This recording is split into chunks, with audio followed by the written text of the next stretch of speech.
कभी आपके साथ ऐसा हुआ है कि हॉस्पिटल ट्रीटमेंट का कॉस्ट आया 1,50,000 रुपीज और इंश्योरेंस कंपनी ने सिर्फ आपको 90,000 पेड करके ये बताया कि ये रीजनेबल कस्टमरी चार्जेस क्लॉज के अंदर इतना ही पेड होगा। सो आइए समझते हैं इस चीज को। तो इंडिया में हॉस्पिटल्स में किसी तरह का कोई रेगुलेशन नहीं है कि किसी पर्टिकुलर ट्रीटमेंट के ऊपर वो कितना अमाउंट चार्ज करेंगे। सो ऐसे सिचुएशन में बहुत सारे ऐसे हॉस्पिटल्स हैं जो कि ओवर चार्ज करते हैं, specially if you will be going with your cashless card और health insurance policy, right? So avoiding these circumstances, what you can do before going for hospital, or if you know that like if anything is arising for hospitalization, so please take a survey in the sense कि आप ये कर सकते हैं कि आपके near by hospital में example रखते हैं कि अगर कैटरैक्ट के लिए अगर मुझे ऑपरेशन कराने जाना है तो मेरे नियर बाई हॉस्पिटल्स में कितना एक्सपेंस आ रहा है। If it is costing between 50,000 to 70,000 rupees, please visit to those hospitals only. ऐसा नहीं है कि आप किसी ऐसे हॉस्पिटल में चले जाएं जहां पे एक्सपेंसेस बहुत ज्यादा है। अब अगर मान लीजिए बाई चांस किसी रीजन से ऐसे हॉस्पिटल में आप जा रहे हैं और आपको ऐसा लग रहा है कि आपको ओवरचार्ज किया जा रहा,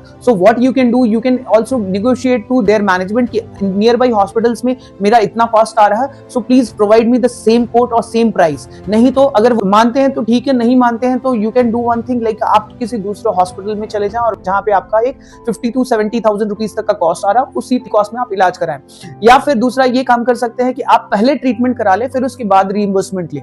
सो इससे होगा क्या कि आपका क्लेम रिजेक्ट नहीं होगा और वो 100% पूरा का पूरा पास होगा। बिकॉज इंश्योरेंस कंपनी को पता है, इंश्योरेंस कंपनी के पास पूरा डेटा है किसी एक ज्योग्राफिकल कंडीशन में या फिर एक ज्योग्राफिकल स्टेट में या फिर सिटी में वहां के एक्सपेंसेस कितने आते हैं। सो कभी भी ट्रीटमेंट कराने से पहले हमेशा इन बातों का जरूर ध्यान रखिए कि आपका रीजनेबल कस्टमरी क्लॉज कहीं ये ज्यादा तो नहीं पड़ रहा। अगर वो ज्यादा पड़ रहा तो डेफिनेटली आपका पैसा इंश्योरेंस कंपनी काट के आपका क्लेम सेटलमेंट करेगी। अगर आपको ये मेरी वीडियो अच्छी लग रही है, इन्फॉर्मेटिव लग रही है, please like my video and subscribe my channel. Thank you.